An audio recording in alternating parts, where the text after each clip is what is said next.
नमस्कार, वंदे मातरम।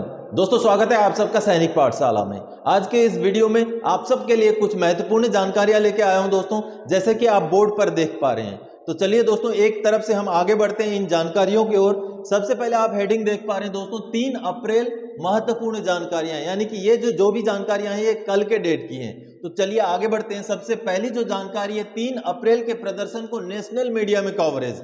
दोस्तों, आप सबको पता है कि कई दिनों से हमारा धरना प्रदर्शन दिल्ली के जंतर मंतर में चल रहा है, उसको किसी भी नेशनल मीडिया ने अभी तक कवर नहीं किया है। लेकिन कल जो धरना प्रदर्शन, कल जो मांग पत्र सौंपने का कार्रवाई पूर्व सैनिकों ने अपने अपने जिला मुख्यालयों में किया है, उसको कई सारे नेशनल मीडिया जो कि प्रिंट मीडिया है उन्होंने अपने अखबार में जगह दी है। तो इसमें से प्रमुख दो, the Tribune, Dainik Bhaskar, Hindustan, Amar Ujala, ji news जैसे ऐसे प्रिंट मीडिया थे जिन्होंने अपने अखबारों में इनको छापा है। चलिए दोस्तों, अगली खबर की ओर आगे बढ़ते हैं। 42% डीए नोटिफिकेशन सरकार ने 3 अप्रैल को जारी कर दिया है। दोस्तों, हमारा डीए और डीआर बढ़ करके अभी 38% से 42% हो चुका है, जो कि जनवरी 2023 से हमें लागू है। इसका जो लिखित नोटिफिकेशन है डीए के लिए, वो सरकार ने कल यानी कि 3 अप्रैल को जारी कर दिया है। जो आप स्क्रीन पर देख पा रहे हैं दोस्तों, जो कि फाइनेंस मिनिस्ट्री का नोटिफिकेशन है, ये कल के डेट का 3 अप्रैल का है, जिसमें ये लिखा गया है कि अब हमारा डीए जो है बढ़कर 38% से 42% हो चुका है, जो हमें जनवरी 2023 से मिलने जा रहा है। तो दोस्तों, डीआर का भी ऐसा ही नोटिफिकेशन अगले 1-2 दिन में सरकार की तरफ से जारी कर दिया जाएगा और हमारा डीए और डीआर बढ़कर अब 38 से 42% हो जाएगा, जो कि अगला जो पेमेंट हमारा आएगा या पेंशन आएगा उसमें पूरे के पूरे आसार हैं कि हमारा डीए डीआर बढ़ा हुआ हमें मिल जाए। और जनवरी से लेकर के मार्च 2023 तक का जो डीए डीआर का बढ़ोतरी की वजह से एरियर बना है, वो भी हमें अगला पेमेंट या पेंशन में मिल जाएगा। तो चलिए दोस्तों, अगली खबर की ओर। ईसीएचएस की शानदार पहल, दवाइयों की मात्रा डबल कर दी गई है नॉन पेरेंट पॉलीक्लिनिक्स में। दोस्तों, जब हम नॉन पेरेंट पॉलीक्लिनिक्स में दवाइयां लेने जाते हैं तो 7 दिन की ही दवाइयां मिलती है, लेकिन अब एक लेटर जारी कर दिया गया है ईसीएचएस की तरफ से। जैसे आप देख पा रहे हैं दोस्तों, सेंट्रल ऑर्गेनाइजेशन ईसीएचएस की तरफ से जारी किया गया है। ये 28 मार्च 2023 का लेटर है, जिसमें अगर आप नॉन पेरेंट पॉलीक्लिनिक में जाएं तो 7 दिन के बजाय अभी आपको 15 दिन की दवाई मिलेगी। और साथ ही साथ अगर वहां दवाई नहीं है तो आपको नॉन अवेलेबिलिटी सर्टिफिकेट यानी कि एनए सर्टिफिकेट भी मिलेगा, जिसको आप बाहर दवाइयां खरीदने के बाद क्लेम के लिए इस्तेमाल कर सकते हैं। तो दोस्तों, ईसीएचएस की तरफ से ये एक अच्छी पहल है, जो कि स्वागत योग्य पहल है। चलिए दोस्तों, आगे बढ़ते हैं अगली जानकारी की ओर। बेटियों ने दिलाया मृत पिता को इंसाफ, अपना हक लिया। दोस्तों, ये एक बहुत ही मोटिवेशनल और आपको जगाने वाली एक इंसिडेंट है दोस्तों, एक सिपाही ब्रिजेंद्र सिंह जी थे, जो 1963 में फौज में भर्ती हुए थे और 1979 में वो रिटायर हो गए। उसके बाद वो सर्विस पेंशन ले रहे थे। 2017 में जनवरी में उनकी वाइफ सीता देवी जी का देहांत हो जाता है। उसके बाद दिसंबर 2017 में ही ब्रिजेंद्र सिंह जी की भी मौत हो जाती है। अब उसके बाद उनकी 2 बेटियां थी, जो कि आरती सिंह जी थी और पूजा सिंह जी थी। उन्होंने, क्योंकि वो अनमेरिड थी, तो उन्होंने जो है फैमिली पेंशन के लिए अप्लाई किया, जो कि उनको लागू है, लेकिन उनको फैमिली पेंशन से मना कर दिया गया। और उसका कारण ये था कि उनका जो जन्म का जो डिटेल्स था, जो बर्थ का डिटेल्स था, पेंशनर के डॉक्यूमेंट में अपडेट नहीं था, जिसकी वजह से उनको पेंशन नहीं दिया गया। लेकिन जब वो माननीय एएफटी लखनऊ में गई, जब उन्होंने कोर्ट को गुहार लगाई, तो माननीय कोर्ट ने सभी बातों को, सभी दलीलों को सुनते हुए ये राय दिया, ये जजमेंट दिया कि इन बेटी को जो है फैमिली पेंशन लागू है और देना पड़ेगा।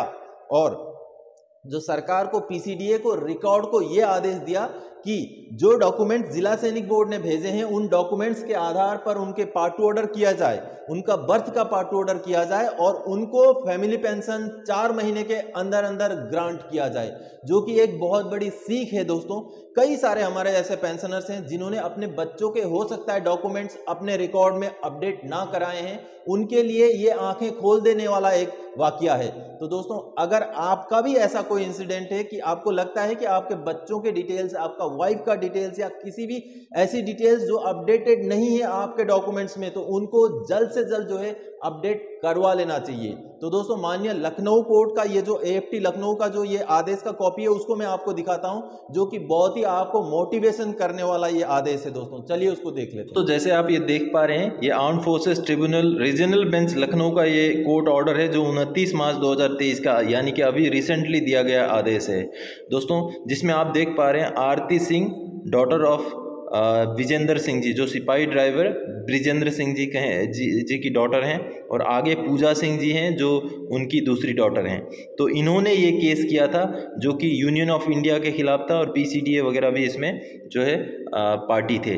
तो दोस्तों इस केस में माननीय कोर्ट ने सारी बातों को सुना, इसमें पूरा डिटेल्स इसमें लिखा हुआ है, जिसको आप वीडियो को पॉज करके भी पढ़ सकते हैं, ताकि मैं वीडियो ज़्यादा लंबा ना हो उसका डिस्क्राइब नहीं करता हूँ। आप इस वीडियो को पॉज करके कैसे कैसे क्या घटनाएं हुई उसको पढ़ सकते हैं। आगे मैं आपको दोस्तों जजमेंट वाला पैराग्राफ में लेके चलता हूँ, जहाँ पर माननीय कोर्ट ने ये बोला है कि इनका पूरा डॉक्यूमेंटेशन किया जाए और इनको जो पहले नंबर में जो आरती सिंह जी हैं उनको जो है फैमिली पेंशन ग्रांट किया जाए। ये देखिए दोस्तों 14 नंबर पैराग्राफ में उन्होंने बोला है कि ओरिजिनल एप्लीकेशन को अलाउ किया जाता है और जो पार्ट 2 ऑर्डर है वो करने के लिए बताया जाता है। साथ ही साथ ये बोला कि जिला सैनिक बोर्ड ने जो डॉक्यूमेंट भेजे थे दिसंबर 2020 में, उन डॉक्यूमेंट के बेस पर इनका पार्ट 2 ऑर्डर किया जाए और उनका 4 महीने के अंदर पेंशन को जो है फिक्स करके दिया जाए, नहीं तो 8% के हिसाब से इंटरेस्ट भी देना पड़ेगा।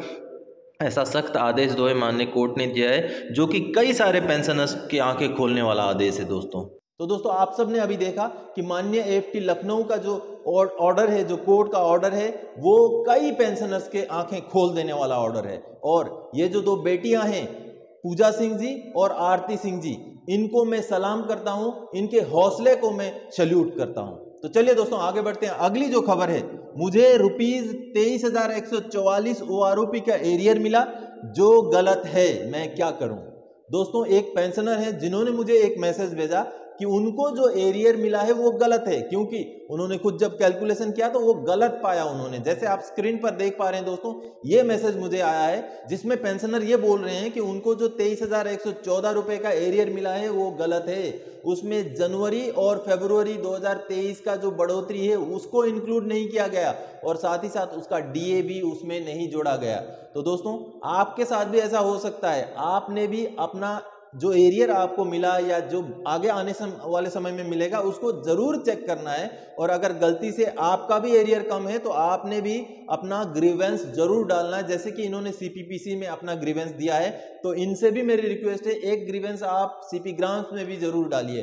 और जिनको भी लगता है, जिनको भी कैलकुलेशन से ये पता चलता है कि उनको जो मिलना था, जितना मिलना था उतना नहीं मिला, तो उन्होंने जरूर ही अपना ग्रीवेंस CP ग्राम्स में डालना चाहिए। तो दोस्तों आज के इस वीडियो में इन्हीं जानकारियों को लेकर आया था। आगे और कोई जानकारीदायक आपसे सरोकार रखने वाला विषय लेकर मैं फिर से हाजिर हो जाऊंगा। तब तक के लिए जय हिंद दोस्तों।